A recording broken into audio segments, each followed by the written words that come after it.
So I'm Teresa Kozin, the Executive Director at the California Wolf Center, and I welcome you to our webinar today. And we have Bree Harris, who's off camera just now, hopefully getting a hold of a few of the people who didn't get the right link. I'm here now. And some staff here to help. So our topic today is natural history-based husbandry, which is a very important part of our mission at California Wolf Center. We are the second largest holding facility of the Mexican gray wolf, which, as many of you know, is a critically endangered species. And because of their role in the natural return of wolves to the wild in the areas where they were originally a part of the landscape in New Mexico and Arizona, it's our important part of the mission to make sure that they have as natural husbandry here at the Wolf Center, so they're prepared to go live in the wild. And so that's the way we treat them. That's the way we work with them to make sure they're ready for that return. And that's the role Ciera plays as our wolf care and reintroduction coordinator. And it's actually been a part of our mission to do that type of husbandry since our founding in the 1970s. So Ciera's going to do a presentation that she developed and is given at several conferences because it's a unique type of husbandry that not all other wolf care facilities or zoos do. And Bree is going to monitor questions, which we'll take toward the end. And then we've got news about our next we'll open for question and answer, and then we'll talk about our next upcoming webinar. So Ciera has been our wolf care and reintroduction coordinator for just over 2 years. And before that, she was a volunteer at our Wolf Center. She has a degree in biology from the University of Colorado Springs. And she loves her job here at the Wolf Center. She tells everybody she comes in contact with that it's the job of her dreams. And she does an awesome job with our wolves and with our staff and our interns and our volunteers. So I would love to have Ciera take it from here and share her experience and her insight. Yeah, of course. So definitely working here at the Wolf Center has been amazing. Obviously, working with such an amazing species like the wolf is so important. Not only is it important, obviously, for our world, but just for yourself working with animals that are so important to the ecosystem, to the other species that they live with. And it's just really amazing to have an animal here that we can work with, we can see in person, that has the potential to be released out into the wild, or even if it's not them, it's their puppies can be cross-fostered. So it's really awesome. I think we've gotten a good amount of people. I haven't gotten any more emails about missing the ID. So I think we can get started, Teresa, if you like. And hopefully for those who potentially were not able to make it, that is definitely on our bad with sending the incorrect link for the reminder. But as you guys read, we will be sending out this webinar as a recorded version, just in case you weren't able to make it. So we can get started.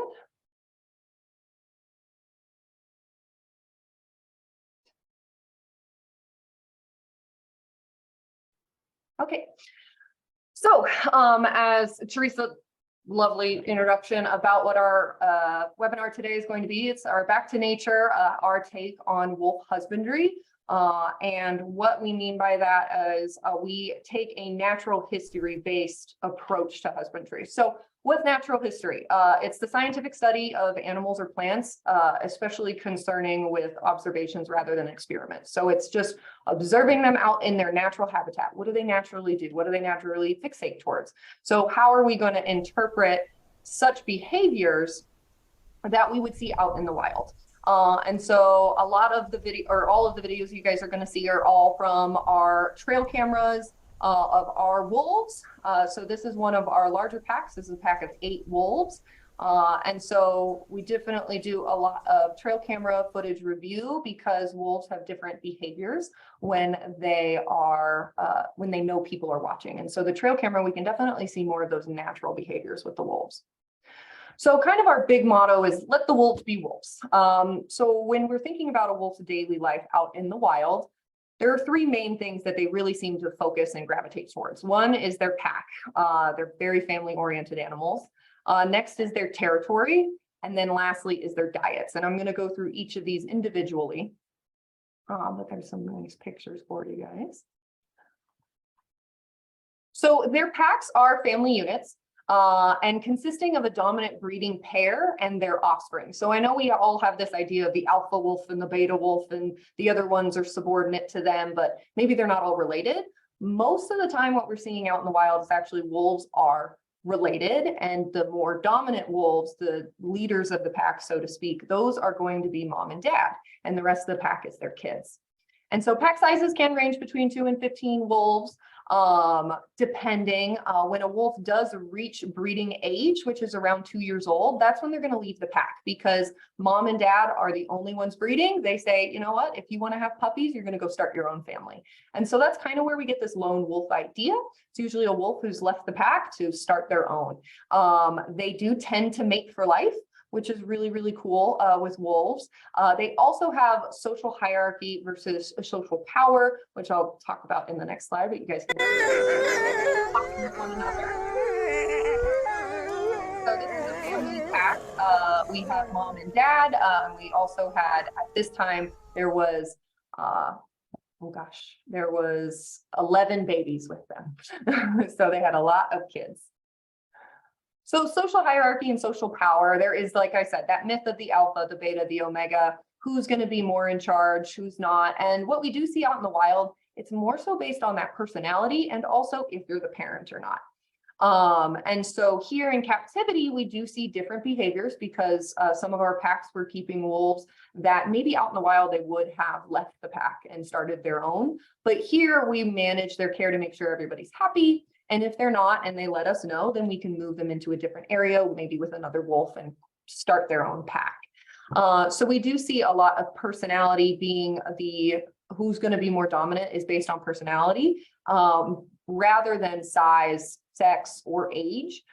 We have some very old wolves that are really tiny, but they're still in charge of their pack. And we have some very big wolves that are in charge of their pack. So it really doesn't matter about their size, their age. It's really just that personality. And so, for example, we have 2 packs of wolves that are parent packs. So it's mom and dad and kids. And we have 1 pack that seems to have a lot of tranquility. They get along very well. They all understand who's in charge, which is mom and dad. And then we have another pack where the young ones seem to be testing that boundary. Like, hey, maybe I want to be in charge a little bit more. And we see that in captivity because we're seeing pack size or packs that stay together a little bit longer than they normally might out in the wild.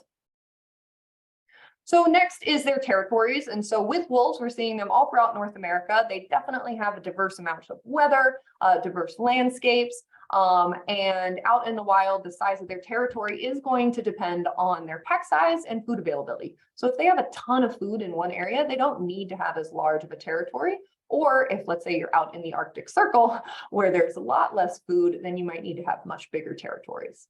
And then lastly, and probably most importantly for those mom wolves, are their dens. So where their pups are going to be safe and sound, taken care of, maybe hidden from potential other predators, and be able to grow up and be strong and healthy. And then lastly, probably most importantly to the wolves, is their diets. So the typical prey when it comes to wolves, and this is from Mexican wolf all the way up to Arctic wolves, which are gray wolves, they can range from white-tailed deer, mule deer, javelina, which is a cute little fuzzy pig you guys see at the bottom of the screen. We also, the bigger wolves, the more northwestern gray wolves and timber wolves and such, they're going to go after elk and moose and bison. And so they have a very wide variety, but it's all going to be those hooved ungulates that are going to run away from them. That's what a wolf needs. Their hunting strategy is they let their prey know they're coming. And they will run at 5 miles per hour for up to 30 miles in one day. And that is because they're exhausting their prey. They don't have big claws and massive muscles like a lion per se, where they can tackle their prey. These guys have to run their prey to exhaustion. And lastly, in tune with that is the type of diet they have. They have what is known as a feast or famine lifestyle, which means when they do get a kill, they're going to gorge themselves on up to 20 pounds of meat in one sitting. And that's because they don't know when they're getting their next meal. And so that's how they live out in the wild. They'll get a very big meal. They'll have it maybe for a day or two, and then it could be 3, 4, 5, 6 days before they get their next kill. So how can we apply all of that lovely information to manage care of wolves? So these are some of our wolves talking to each other.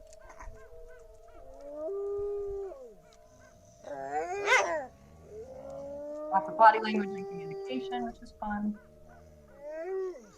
I'm very weak howling. So first and foremost, going to the territories where our wolves live, our habitats are to promote natural behavior and mental and physical health.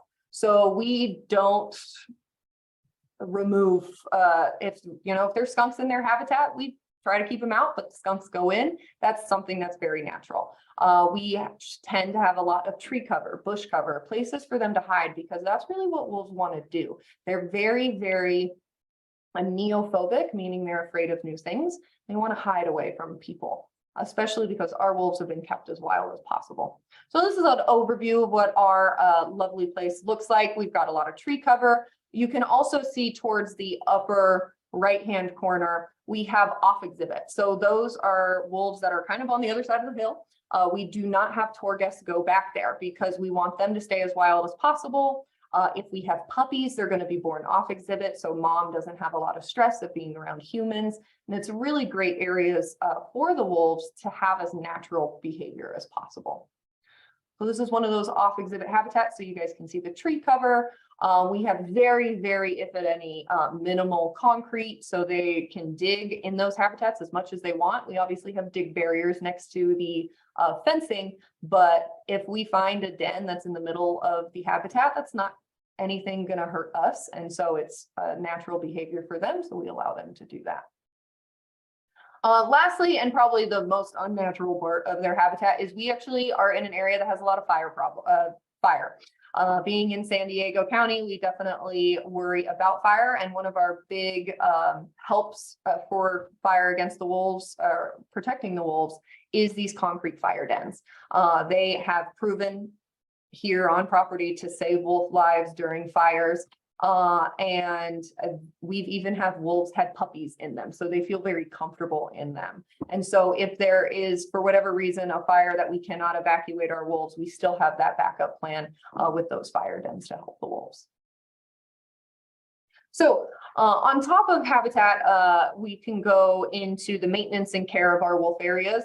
So we do staggered deep cleans.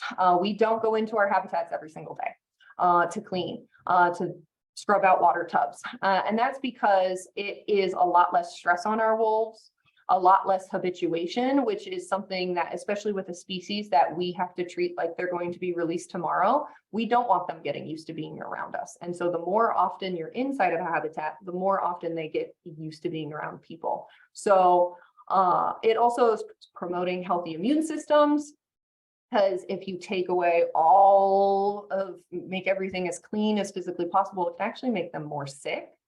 And also less time requirement for staff. That's really awesome.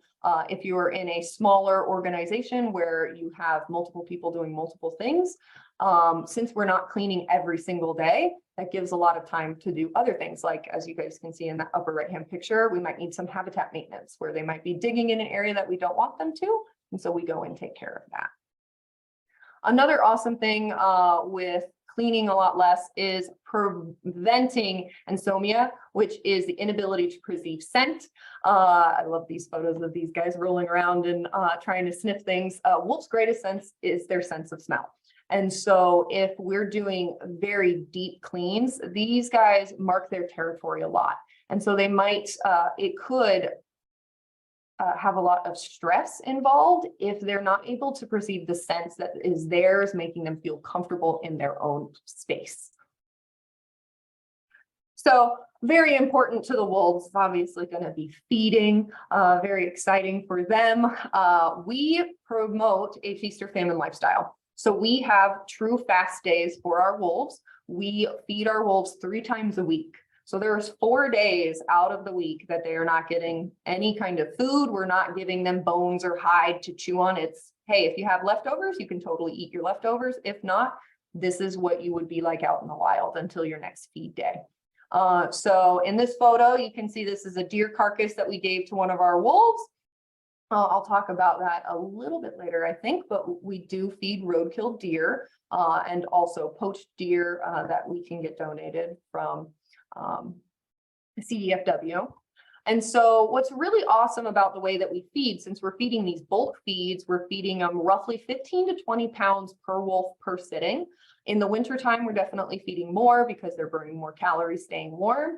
In the summertime, you feed a lot less, but we're still feeding those bulk feeds, and they have to figure out how they're going to share, which is really great for social bonding. These wolves have to work together. They can say, you know what, this is mine, and that's showing what their dominance is like. And it might promote those parents to be a little bit more dominant. It might show if a wolf out in the wild, it might be a stronger wolf to go out and start its own pack. So in these photos, we've got 2 with deer, and what's really awesome about feeding full carcass deer, we do not prep it. So there is all the stomachs, all the organs are inside. It shows them what they might have to do out in the wild. They have to go after the best choice meats first, which is going to be the organs, which have a lot of nutrients for them, or simply just working together. So in the picture in the upper right, we move that deer into a bed of rocks, and it's very difficult for them to get it out unless they work together, which is also going to help that social bonding. And then in the bottom right corner, you can see one of our wolves, I believe this is Tulisi, scent marking over a pumpkin, which was one of their enrichment items. This is her saying that this is mine, no one else can have it. And that's still promoting that social hierarchy. Another behavior that we see with our wolves, which is really cool because we feed that feast or famine lifestyle, is caching. So caching is when they bury their food and save it for later. So this is one of our wolves, Phoenix, burying his piece of meat and saving it for later. And one of his puppies is laying down right in front of him and learning from him, which is a great behavior out in the wild, where if you get a good amount of food, you eat your fill, you can go and save some for later. So lastly, enrichment. So what is enrichment? Animal enrichment is also known as environmental or behavioral enrichment. It's the process of providing captive animals with some form of stimulation. And a lot of the times we are trying to promote natural behaviors. So we do multiple different types here. We do food enrichment, so giving them food items on a day-to-day basis that they don't get on a day-to-day basis. We could also present it in a different way. We can go and bury that food, or we can hide it up in a tree, or with our non-releasable wolves, we can put it in a puzzle feeder that is wolf friendly. We can also do scent enrichment, which is this video. It's also a little bit of a tactile enrichment, something they can physically interact with. We have wolves that when we weed whack, they are obsessed with rolling in fresh cut grass. So if you guys have ever seen your doggies do it, the wolves love fresh cut grass. You can see she's trying to get all in that grass, which is really awesome for them. It's something new, it's something different for their environment. Moving on. We can also do, this is kind of a combination as well as a food enrichment and a tactile enrichment, but we have done Easter egg hunts with our non-releasable Northwestern gray wolves. And so we hide Easter eggs all throughout their habitat, and then the wolves have to go and find them. So this is one of our wolves, Wintu, when he was a lot younger. He's got all his beautiful colorations, but he's got to find those eggs. This is him obviously marking his territory over one of those eggs and finding all of these really awesome things. So they're usually using their sense of smell to find these. And so it's promoting those natural behaviors. And then lastly, this is a completely natural enrichment. It's something we did not provide for the wolves, but because our habitats are set up the way that they are, and unfortunately we can have some other wildlife come in. This is one of our wolves having to deal with skunks. I definitely want you guys to hear this one because the skunks are super cute. And as you can see, the skunks really don't care about the wolf at all. Most of the time we see our wolves don't mess with the skunks, probably for very obvious reasons. But so taking all of this, how we do husbandry, how we care for our wolves, it's making time for what really matters. Obviously, if we're breeding, focusing on making sure those pups are going to be healthy and focusing on mom's health and dad's health. We can go off and do educational programs and teach people about how important wolves are and why they should care. And simply just making our wolves' lives as happy as possible, especially since they don't want to be anywhere near us. They don't want to be around us. So the more that we can let them be themselves, let them be wolves, it's so much better for their mental and physical health. So in summary, we base our husbandry practices on natural history relative to how they're housed, how they're fed, how our habitats are cleaned and maintained. And enrichment can be used as a true novelty with management styles offering exciting experiences rather than just, oh, here's something that you can eat. It's like, no, we're presenting it in a different way and things of that nature. But thank you guys so much. We're definitely going to open up to questions now, which Bree's going to moderate, and then I'll get some of that. So please feel free to put in your questions. Okay, yes, please go ahead and start typing in questions that you have for Ciera. We got one question right now. What's your favorite enrichment to give the wolves? Oh, goodness. Anytime we do deer enrichment, so it could be that we have put it into an area that they have to figure out how to get it out of. That's always really fun. The wolves, we specifically save the deer for the Mexican gray wolves because they have to eat a natural diet. And so it's really exciting to see them try and figure out how to get something out of somewhere, or one of them runs off with an ear because they were really excited for that piece, but don't realize that there's a ton of meat over here. And so those are all really exciting. Next question is, how do you prompt carcass donation from the public? Yeah, so we do a couple, so we do food donations all the time of both livestock and of roadkill. So we have been participating in roadkill pickup for a very long time, 30 plus years. So a lot of the people in the community around us do know that if they see a deer and they roughly know how fresh it is, like, hey, I drove past this an hour ago and it wasn't here before. We obviously want to make sure that we're giving them healthy animals. We're not taking anything that's going to be over a certain amount of hours. So they will give us a call. If we have enough staff to go pick it up, we can do that. I have had guests bring us deer. We also are on speed dial with Highway Patrol with the CHP, as well as Caltrans, which all are road people, and they know us as well. So they'll give us a call if, let's say, a deer was hit and they have to dispatch it, they will call us to take the carcass. We have also talked about having freezers in certain areas where they might not be able to drive all the way up to us, but they'd be able to drop it off in that freezer and we can pick it up once a month or so. So there are many different options. We also, when it comes to deer, we have a very lovely community and following, and we're very supportive of ranching communities and farming communities and hunting. And so reaching out to hunting groups as well. I know other wolf centers have done that, where whatever meat is left over, or if they wanted to donate the entire deer, they can do that as well. Thank you. Next question. How do you handle poor public perception of wolves in your project, especially when people feel they are a threat? Yeah, no, that's a really great question. And I think the biggest way to combat that is education. So teaching people, showing them, hey, look at this. Statistics wise, wolves don't go after people. They are very neophobic, like I said before, afraid of new things.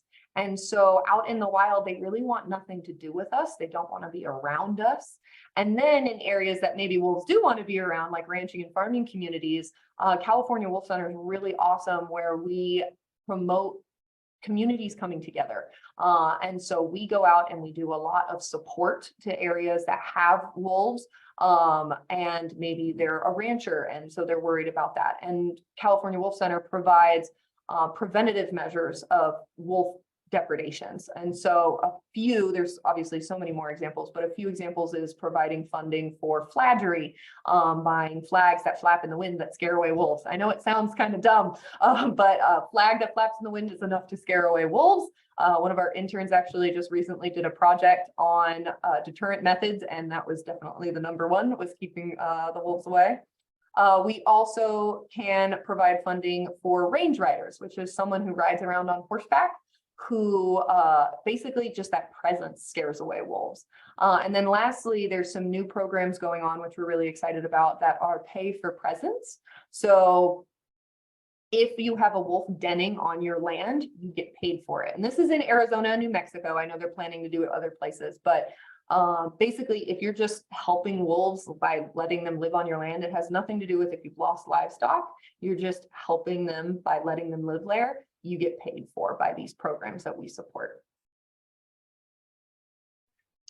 Okay, next question is, do you ever take in other subspecies of wolves?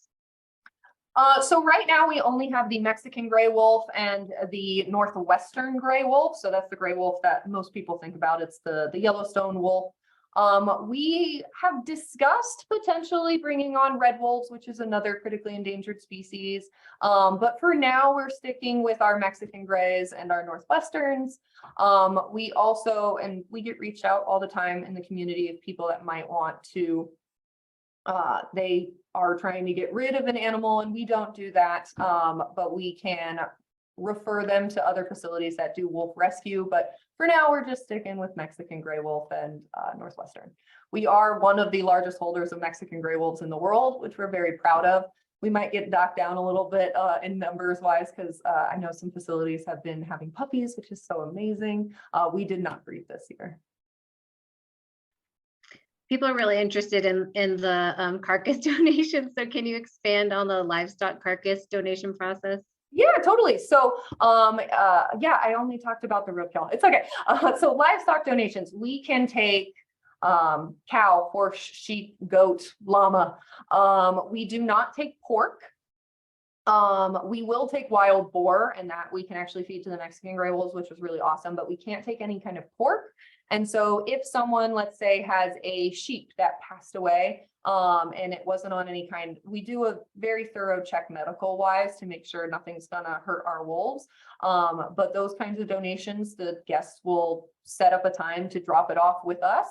And then if it's anything larger, like a horse or like a steer, we work with a processor who will go out and process that animal and then bring it to us. But we've also gone, I've driven to branches that they have a bunch of organ meat that they're not going to use. And so we'll go and pick that up as well. So it kind of depends on the day, depends on staffing, if we can pick it up or we'd ask people to bring it here. But it's just people out in the community who know about us and call and ask, hey, can you take this? And a lot of the times it's a yes. Obviously, livestock donations, we take a little bit less often because we only have 4 wolves that eat livestock because they're the non-releasables, but it's still really awesome for them because they very much enjoy it. So reach out. I have my email as well as our general phone line. You guys, in our phone tree, you'll be able to hear where food donations and inquiries are. Okay, and then have there ever been wild wolves where you are in California? So not in our location. So we do get asked that all the time, or we get calls where it's like, hey, I saw one of your wolves. And it's like, no, you didn't. But they are in Northern California, which is amazing. And the subspecies that is the northwestern gray wolf. So very similar to the ones that we have here. We have 3 known packs. For anyone who joined Kent Loudon's talk of our last webinar, he was talking about those packs, which was really cool. And they are slowly moving more south.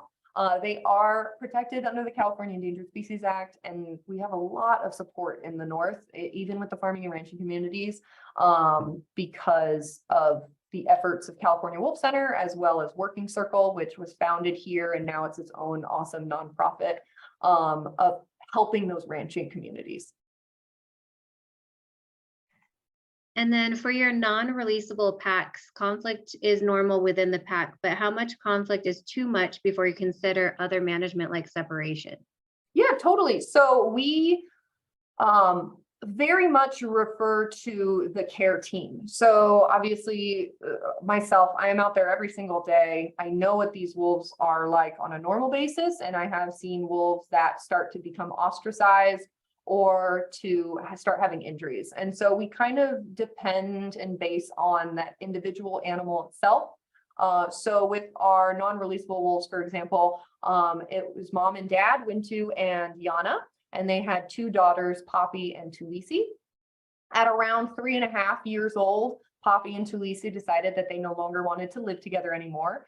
They made it very clear to us, which we decided to separate one and see what was going to happen. And then in turn, we then decided to split the pack itself in 2 and 2. So dad has 1 daughter, mom has the other daughter. I had one of our volunteers call it the opposite of the Parent Trap, where the 2 redheaded children, sisters, got separated, but they seem so much happier now. So I think it's kind of trust your gut and trust your instinct on the animals that you're working with. If you think that, okay, this is like a one-off injury, maybe they had a fight over a fish, who knows? But if it is a continual pattern, seeing that the animal is not happy, it's always in a submissive position when you see them, and you can see maybe via trail cameras.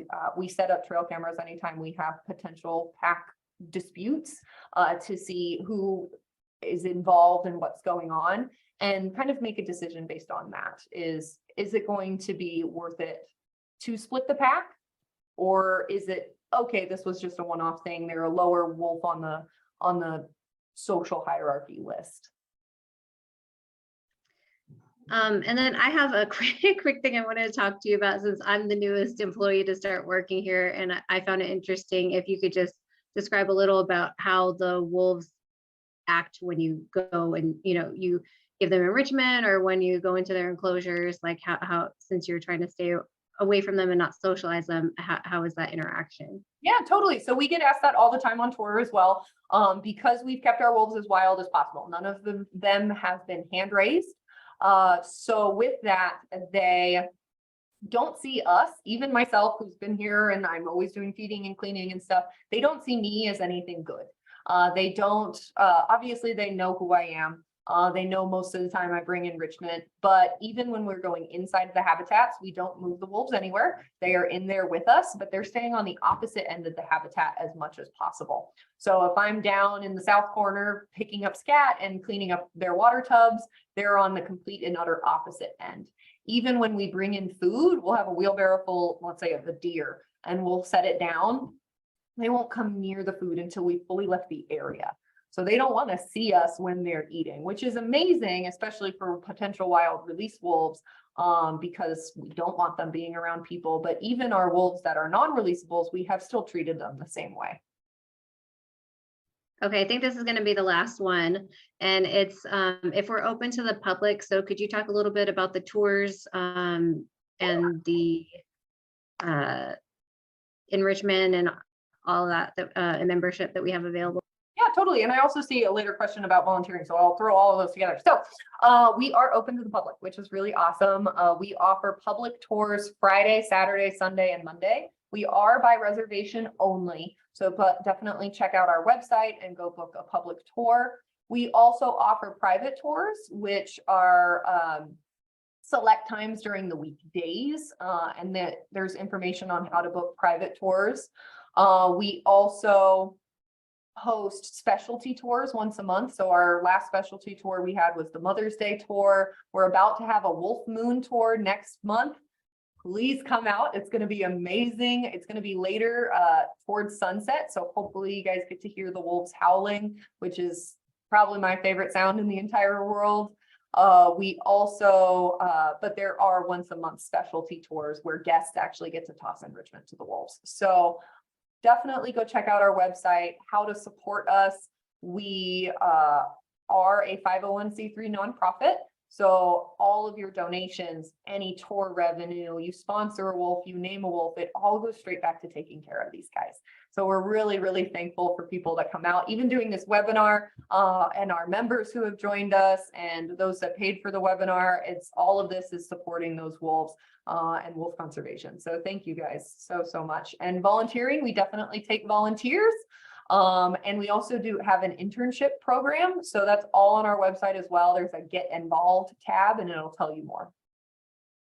One more question we wanted to get answered was about, are there any COVID or HPAI risks that we have had to plan around? So not necessarily. During COVID, we were more so worried about the human safety because when we do husbandry, we are a team of 2 people. We don't go in by ourselves. So obviously being around people, but we take a lot of precautions for their health anyway. So COVID, HPAI, we didn't necessarily have any issues with that. We have an extensive raven population here and didn't have any issues, luckily, with that either. Okay, I think that's it. Although I really would like to know about if they eat the berries, if they eat any berries or just meat. Oh, yes. If you can answer really quick. Well, real quick, there was an article that came out that said they were facultative carnivores, meaning that they don't have to eat meat, but they do. No, they are considered obligate carnivores, which means they have to eat meat to survive. But that doesn't mean that they're only going to eat meat. They will eat berries and things of that nature out in the wild, but that is really out of desperation. It is not what they want to do. This study came out of, I think, Minnesota. So it was during that season where they had a ton of blueberries, but not a lot of deer. And so the wolves were trying to survive, but that's not, it's not sustainable. They can't just eat that kind of stuff to survive. So no, they are obligate carnivores. Thank you for answering that one. I really wanted to know that. Okay, so now Teresa is going to talk about what is going on with the next webinar we have planned that is coming up soon. Sure. Thank you so much. Thank you, Ciera, for sharing your wealth of knowledge about our natural history-based husbandry. And I hope you found it super interesting. Thank you to all the guests who came and enjoyed our webinar this month. And thank you, Bree, for being our monitor with questions. So we are taping this, so we will send it out as a link to everyone who registered. And we're excited to share that next month we have a special guest speaker coming in for our webinar. And we've thrown a slide up. It is Dr. Bruce Christensen. He is a specialist. He's a doctor of veterinary medicine, and his specialty is in reproductive. And he actually came out to our Wolf Center earlier this spring and helped collect semen from some of our Mexican gray wolves. And that was quite an interesting process that the staff participated and helped with. And he is going to talk about sperm banking, which is an important part for our species survival plan. And I think it's going to be an awesome topic, definitely an expert in this field. And we are excited to have him come and talk. And we'll say the date is June 20th, 12 noon, and we'll send details out about how to register. So hope you enjoyed our webinar today, and we look forward to seeing you again. And come up and see us at the California Wolf Center, see our wolves, and we'll catch you next month. Thank you so much. Have a great day. Thanks, everyone. Thank you. And I put Ciera's email in the Q&A. It's CIERA, so Ciera with a C and 1 R at californiawolfcenter.org. Feel free to ask more questions. All right, thanks, guys. Thanks. Bye, everybody.